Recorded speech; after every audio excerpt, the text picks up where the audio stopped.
오늘 함께 보실 하나님의 말씀은 창세기 44장 1절에서 3절까지 말씀입니다. 창세기 44장 1절에서 3절까지 말씀 우리 함께 합독하도록 하겠습니다. 요셉이 그의 집 청지기에게 명하여 이르되 양식을 각자의 자루에 음반할 수 있을 만큼 채우고 각자의 돈을 그 자루에 넣고 또 네 잔 곧 은잔을 그 청년의 자루 아기에 넣고 그 양식값 돈도 함께 넣어라 하매 그가 요셉의 명령대로 하고 아침이 밝을 때에 사람들과 그들의 나귀들을 보내니라. 아멘. 오늘 본문의 말씀은 이제 요셉이 아버지를 만나기 직전의 모습입니다. 이제 그 형들이 자신을 찾아와서 양식을 가져가게 되었고요.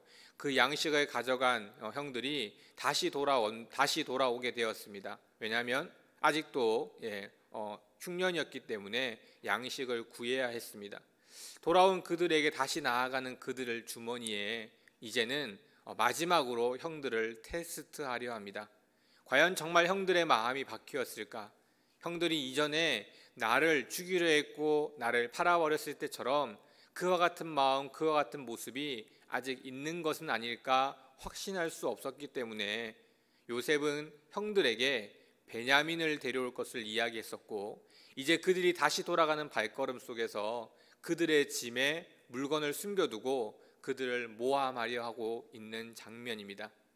그런데 그러한 일들을 행할 때 요셉이 그 모든 일들을 행하지 않았습니다. 물론 위치도 있고 자리도 있었습니다. 지금 요셉은 애굽의 총리이기 때문입니다.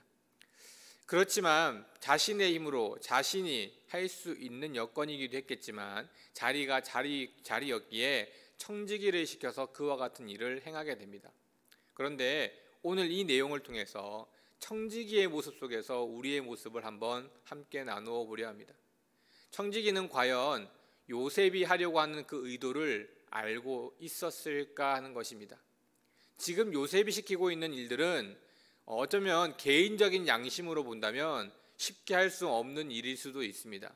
왜냐하면 하려는 그 모든 일들이 모함이고, 또한 그들이 누구인지 정확히 알지 못했던 청지기라면 누군가는 죽을 수도 있다는 생각을 할 수 있기 때문입니다. 자신이 한 행동을 통해서 모함을 당연히 받았기에 모함받은 그는 불이익을 당할 수 있다는 것을 충분히 알고 있는 청지기였습니다. 하려고 했던 그 모든 일들을 통해서 본인뿐만 아니라 본인 이외에 누군가도 피해를 입는다는 사실을 알고 있던 청지기는 과연 이 일을 하는 것이 쉬웠을까?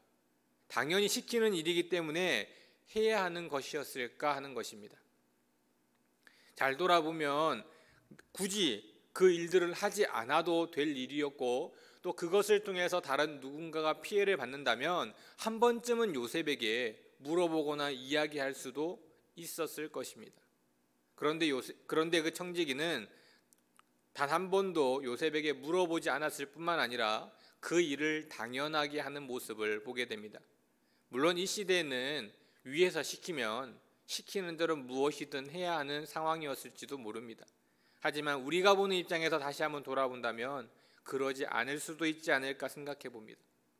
그런데 이러한 내용을 한번 우리가 전체적으로 볼 때, 오늘은 1절에서 3절까지 읽었지만 전체적인 내용을 볼 때 이 청지기의 모습을 보면 요셉의 의도를 잘 알고 있었던 것 같습니다. 왜냐하면 다시 그 형들을 잡으러 갔을 때 이 청지기는 분명하게 이야기합니다. 너희들 중 누군가 한 명의 그런 단수로 이야기하고 있습니다. 즉 너희들 모두 또는 다수 그 누군가가 물건을 훔친 것이 아니라 한 명, 단수, 누구라고 분명하게 지적하진 않았지만 너희들 중 한 명에게 무엇인가가 숨겨져 있을 것이라고, 물건을 훔쳤을 것이라고 이야기합니다. 물론 그 한 명은 베냐민의 자루입니다. 요셉이 의도가 있었기 때문에 베냐민의 자루에 물건을 숨겨두었고 그 물건을 통해서 베냐민을 모함하려 합니다.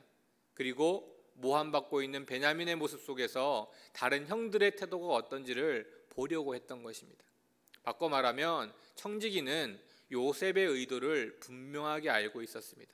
그래서 비록 부당해 보이는 것처럼 보이지만 그 끝은 부당한 것이 아님을 알고 있었기에 마음껏 그 잘못된 일같이 보이는 일들을 행할 수 있었던 것입니다. 우리도 하나님의 청지기입니다. 하나님께서는 이 땅에서 하나님의 일들을 하기 위해서 우리를 부르셨고 우리를 사용하고 계십니다. 하나님의 일을 대신하고 있는 것입니다. 그것을 청지기라고 하죠. 하나님의 일을 하는 우리들, 이 땅에서 어떠한 일을 해야 하는 사람들일까요? 단순히 예배만 열심히 나오고 주일만 열심히 지키면 되는 것일까요? 그것이 하나님이 우리에게 바라는 모습인가요? 아닙니다. 예배를 드리는 것은 일부분일 뿐입니다. 우리가 예배를 드리는 이유는 하나님을 만나기 위해서입니다. 하나님을 만나려고 하는 이유는 하나님의 뜻을 잘 알고 그 잘 아는 것을 통해서 오늘의 청지기처럼 하나님의 일을 하기 위해서입니다. 하나님께서는 하나님의 나라를 만들어가길 원하십니다. 믿음의 공동체를 꾸준히 이루어가길 원하고 계십니다. 우리를 통해서 하나님께서는 하나님의 나라를 세워가려고 하는 것입니다. 그 일을 대신하는 사람들이 바로 우리 하나님의 자녀들, 믿음의 공동체입니다. 하나님의 나라를 세워가다 보면 사실 때로는 힘들고 어려운 때도 있습니다. 그리고 때로는 이렇게까지 해야 할까? 왜 이렇게 해야 하는 걸까? 부당하게 생각되는 부분들도 없지 않아 있습니다. 그리고 때로는 왜 하나님의 일을 하면서도 이런 어려움이 있는 것일까? 이런 힘듦이 있는 것일까? 이해하지 못하는 부분도 있습니다. 그럴 때마다 우리가 생각해야 하는 것은 왜가 아니라, 내 상황을 바라보는 왜가 아니라 하나님께서 왜 이 일을 왜 일을 시키시는 것인가입니다. 그 주제가 내가 아닌 하나님이 되어야 합니다. 하나님의 의도를 잘 이해하고 하나님의 의도를 알고 있으면 그때의 그 어려움도, 그때의 그 부당함도, 그때 그 이해되지 않는 것들도 하나님께서 깨닫게 하시고 또 하나님께서 함께 하신다는 사실을 우리는 깨닫게 됩니다. 하나님의 청지기로 살아가는 우리들은 하나님의 일을 대신하는 사람들이라는 사실을 잊지 않아야 합니다. 하나님의 뜻을 알고 하나님의 방법을 알고 하나님의 모습을 알아서 하나님 대신 하나님의 나라, 믿음의 공동체를 세워가는 그 일, 그것이 바로 청지기라는 사실을 우리는 잊지 말아야 합니다.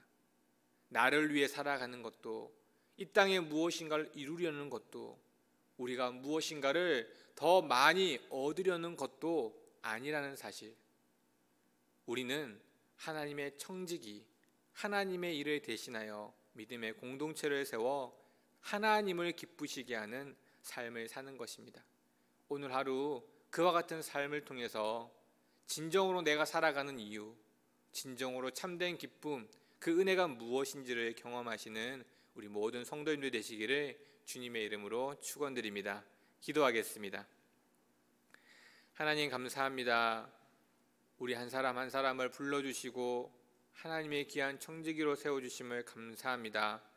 이 땅에서 하나님의 일을 대신하여 하나님의 나라를 만들어가는 일이 얼마나 기쁜 일인지, 얼마나 참된 일인지 깨달아가는 저희들의 모습이 되게 하시고, 오늘 하루의 삶 가운데에서도 하나님의 뜻대로, 하나님이 원하시는 대로 하나님의 일들을 감당할 수 있도록 힘을 주시고 능력을 주셔서 이 모든 일들을 감당할 수 있도록 하나님 은혜를 더하여 주시고, 또 그 은혜 가운데에서 더욱더 하나님을 만나는 참된 기쁨과 평안이 있을 수 있는 우리 모든 성도님들이 되어질 수 있도록 은혜를 더하여 주시옵소서.